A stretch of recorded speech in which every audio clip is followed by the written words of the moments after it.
Good morning, everyone. How are you doing? You've learned a lot in the past hour or so, so if you need to take a breath, take a stretch, please do so.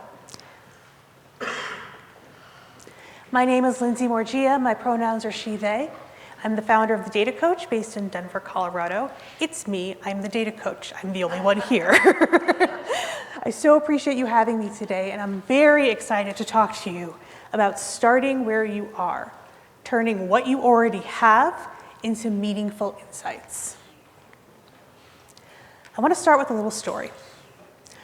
Before I transitioned into becoming more of an independent researcher, I wanted to get a better sense of how different types of nonprofit organizations use their data. I come from the child welfare juvenile justice space, so I knew what was going on there. But I wanted to get some more diverse perspectives and experiences before I started to launch into whatever it was I was going to do. So I talked to leaders from food banks and from museums, consumer protection, foundations, and one thing that they all said was, we collect and use our data to demonstrate our impact. We love the word impact in the nonprofit sector, we really do. It's one of our favorite words. But when I asked them what I thought was sort of the obvious follow-up question, like, okay, what do you mean by impact? One of two things happened. I got very short-term results. Well, it's the number of people who use our food bank, it's the number of people who come on our museum tours. Or I got this sort of like deer in the headlights, wide-eyed, frantic look, like I'm supposed to have an answer to this question, but I don't, and now I don't know what to do. And a little bit of stumbling over our words until we finally said something like, well, we are trying to end hunger in our community. Big, lofty goals that are fantastic, but can be hard to measure, especially with the kind of data that we tend to have. I share this experience with you because I think when we are new to program evaluation, we kind of go immediately to, well, how do we show our impact, right? And the idea of impact can be very overwhelming. Not only because we're sort of connecting it to these big lofty goals that we have, but I also think it's because it's one of those terms that's become so overused, we don't really know what it means anymore. And I don't know about you, but when I am feeling overwhelmed by something and I'm not really sure what's happening and what it means, I mostly want to lie down under my desk. I do not wish to develop a data strategy for my impact evaluation future.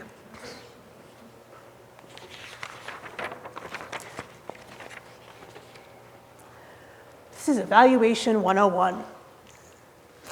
When you walk into a program evaluation course, somebody's going to put a logic model in front of you. If you have not seen a logic model before, it is meant to be a visual representation, some kind of diagram that shows how a program is supposed to work. When all things are going right, this is what we should see. It's meant to show relationships between inputs, your activities, outputs, and your outcomes. We'll talk about what all those mean. Foundations, other types of funders love to ask for a logic model because it's a quick visual representation of what you're trying to do. And for us, as program leaders, we can use them to sort of guide our design, we can use them for implementation, and then ultimately for our evaluation. In the spirit of creating a shared language, I want to talk about what each of these things are. Inputs. Inputs are all the things you need to actually get your program up and running off the ground. We're talking about your people, whether that's staff or that's volunteers, your money, your funding, the physical space where your program is going to be held, materials and equipment, right? Activities, all of the stuff that you're going to do to meet your program goals and objectives. So I'm going to use a tutoring program example throughout this. So your tutoring program activities might be doing outreach, doing marketing, your registration, actually tutoring the kids, and then maybe some pre and post surveys. Your outputs are the immediate results of your program. So the stuff I talked about earlier, the things that you can count, the number of kids who enrolled, the number of volunteers that we have, the percentage of students who've completed our program. Outcomes, this is the big stuff that we're often thinking about. Our outcomes are the changes in people's behavior their knowledge, their skills that come as a direct result of participating in our program. Sometimes you'll see this divided out, short, medium, and long term. In a tutoring example, we might see a certain increase in knowledge and skills depending on what we're teaching. We might see improved school attendance. We might see improved study habits, things along those lines. And then impact, all the way at the end, means the big, broad social, political, environmental, economic changes that come as the direct result of our program. Not anything else that's happening around, not policy changes or anything like that, my program. So I would have to link my tutoring program, and only that, to say big, broader economic improvements that are coming as a result of increased workforce participation. That's very challenging to do. It costs a lot of money. And you probably need an academic or evaluation firm, or 5 of them, to really pull that off. This is just a real-life logic model example. There are lots of ways you could do this if sort of tables and things don't work for you. There's theories of change, different kinds of visual representations. Do this however it works for you. But you can see pretty clearly here all the things we talked about. All of our people for inputs, they have a board, they have an advisory committee, they have university partners. The different activities these folks are doing to encourage people to improve public health education. They have networking events, socials, things like that. Outputs are all the things they're counting, your number of events, the people who participated. And then they divided this out into just short-term, intermediate, and long-term outcomes. They didn't even really bother with impact, which is definitely an option for you. What I'm hoping that this shows is that it would be pretty hard to just go from activities immediately to a long-term outcome. For us to kind of get to that point, we have to start with outputs. And if you have output data, when you open up your laptop or go back to your office on Monday, you can start to do program evaluation. This is how. We're going to go back to our tutoring program as our concrete example. So our activities for this program, what do we want? We want to recruit and train volunteers to do the tutoring. We want families with, say, kids under 12 to participate. And we want kids to fully participate in a 6-week program that's 2 days a week. And we have goals.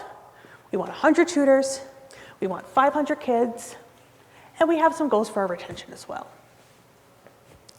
I have some output data that tells me I've trained 73 tutors.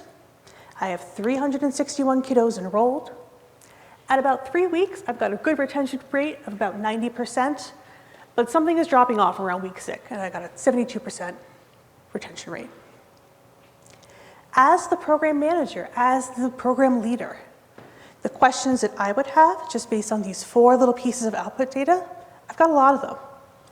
So one, if I look at my volunteer numbers, I'm wondering, okay, what's going on with our tutor training and recruitment? Are we having trouble recruiting people? Is it something about our training program, or is it some kind of combination of the two? Similar stuff comes up when we talk about the number of kids enrolled. We're at about 72% of our initial goal. Okay, well, what's preventing families from signing up? What are we not thinking about? Do we not have enough resources to devote to outreach? Is there a transportation thing that we didn't catch? Availability problems? What else? What barriers are preventing the families who want to participate in this from attending?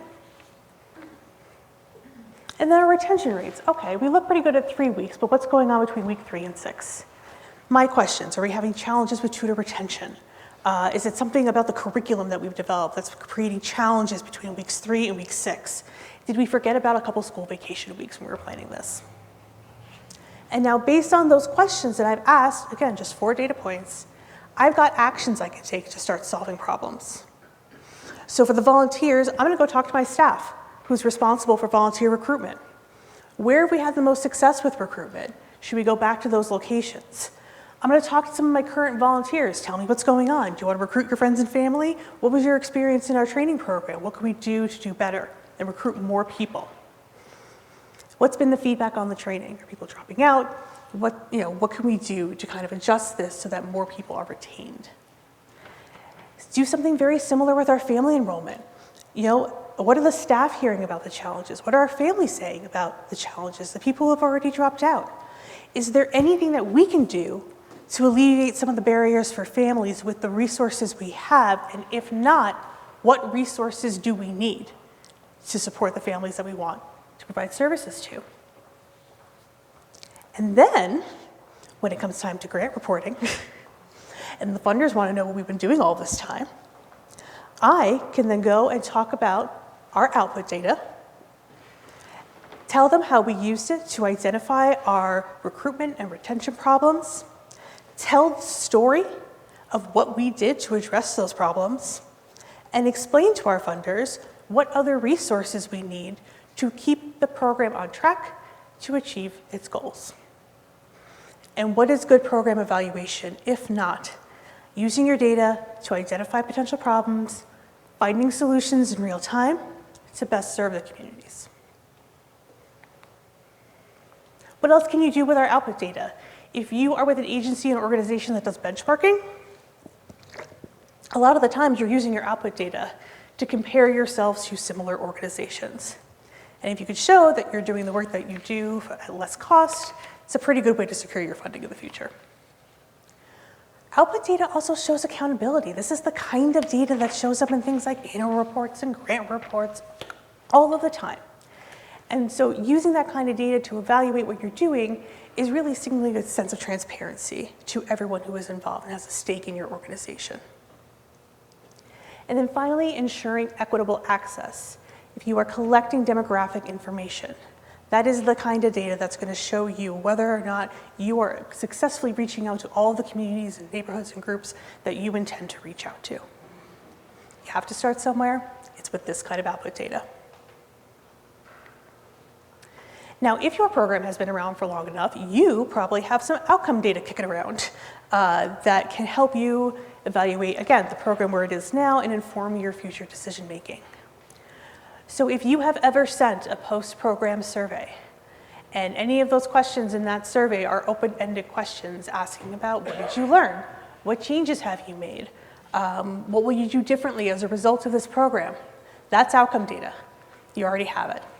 You could take a look at the responses to all of those questions and see if you could identify any themes that are coming up.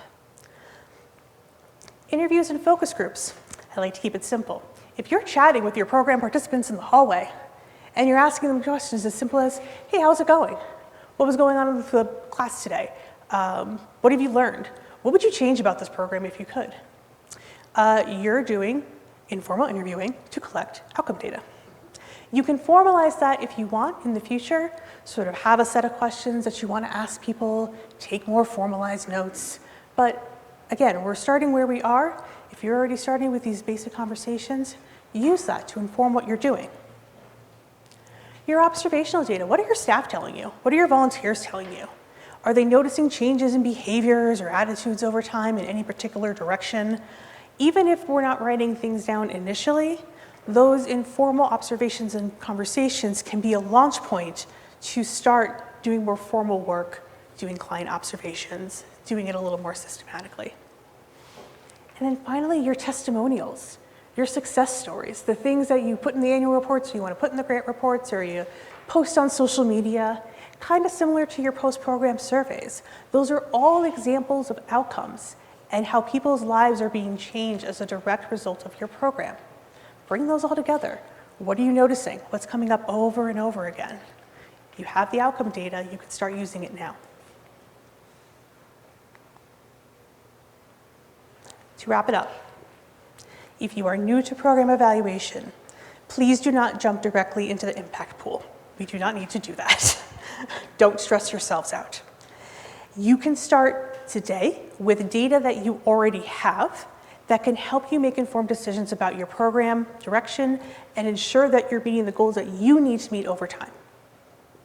If you don't have a logic model, you don't have a theory of change, or there is one sort of sitting in a file somewhere that perhaps you haven't looked at in a while, this is something you can sort of take a look at next week, refresh your memories, or play around with it, see if you can make that kind of structure work for you and sort of however your brain works. But I do think that seeing that path from the inputs to the activities to your outcomes is a really good introductory and effective way to start thinking about how can I align the data I already have with the goals and the objectives that we want to achieve. That's all I have for you. Thank you for snapping. That's exciting.